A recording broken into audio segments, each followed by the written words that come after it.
Le tireur d'élite fit soudain un étrange constat, que le sentinelle d'en face faisait chaque jour la même chose. Il désamorçait d'abord une mine suspendue abandonnée, pour ensuite en installer une nouvelle. Mais ce n'était pas tout.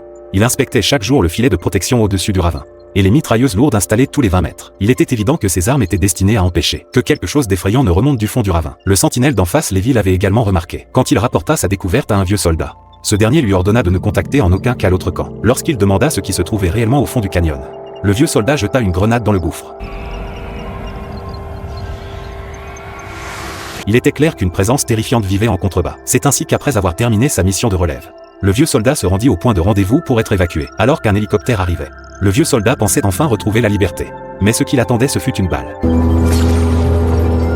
Le secret du canyon ne devait clairement pas être emporté par qui que ce soit. Mais à ce moment-là, Lévi n'en savait rien, et continuait à effectuer les tâches quotidiennes d'entretien de la tour de guet. Au début, Lévi parvenait à supporter la solitude.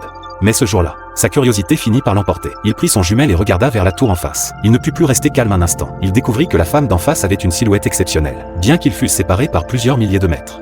Laura sentit immédiatement qu'on l'observait. La raison pour laquelle elle était si sensible, c'est parce qu'elle et Lévi étaient tous deux d'anciens tireurs d'élite de haut niveau. Laura était capable d'abattre un ennemi à 3800 mètres, et ses combats sans difficulté la rendaient solitaire. C'est pourquoi elle avait accepté cette mission de guet, aussi difficile soit-elle. Quand la nuit vint, le visage de Laura ne quittait pas l'esprit de Lévi. Il regarda donc de nouveau vers elle. Même si Laura ne lui adressa aucune réponse, une graine d'amour germa secrètement dans le cœur de Lévi, après avoir péniblement attendu le lendemain. Il ne s'attendait pas à ce que Laura tire en l'air, attirant ainsi son attention.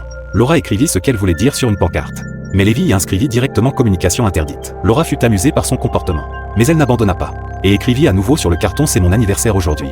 L'attitude espiègle et adorable de Laura rendit Lévi totalement incapable de résister. Il ne put que sortir une bouteille d'alcool pour lui souhaiter un bon anniversaire. C'est ainsi que, séparés par un canyon de plusieurs kilomètres, deux âmes solitaires se lièrent. Ils se confièrent mutuellement leurs pensées sur des panneaux de carton. Mais alors qu'ils discutaient joyeusement, Laura lui demanda soudain quels étaient ses talents. Lévi dut répondre qu'il tirait bien. Cela éveilla la compétitivité de Laura la sniper. Elle tira et brisa le verre à vin de Lévi. Il était clair qu'elle faisait étalage de son tir. Mais Lévi ne voulut pas être en reste, et fit éclater avec précision la bouteille d'alcool à côté de Laura. Laura ne se fâcha pas. Au contraire, elle posa la bouteille sur sa tête, et fit signe à Lévi de continuer sa démonstration. Mais au moment où Lévi s'apprêtait à appuyer sur la détente, l'expression de Laura se figea soudain. Elle fit alors signe à Lévi de regarder en contrebas, en voyant une nuée d'ombre apparaître au fond du canyon.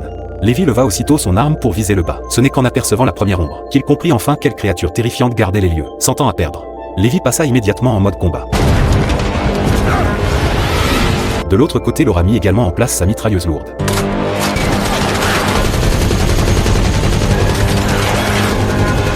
Sous le feu nourri des deux combattants, la première attaque des monstres échoua, mais juste au moment où il pensait que le danger était passé.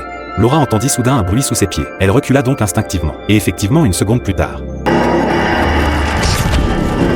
un monstre arbre à l'apparence presque humaine apparut. Laura se mit à tirer immédiatement, quand Lévi vit la situation dangereuse de Laura en face. Il prit son fusil pour l'aider, mais alors qu'un monstre tombait, s'écrasa précisément sur une mine suspendue. Les éclats de l'explosion déchirèrent la poitrine de Laura. Heureusement, l'intervention rapide de Lévi permit à Laura de reprendre brièvement son souffle. Et alors que le monstre franchissait la ligne d'alerte laser, les canons situés sous la tour de guet s'activèrent instantanément.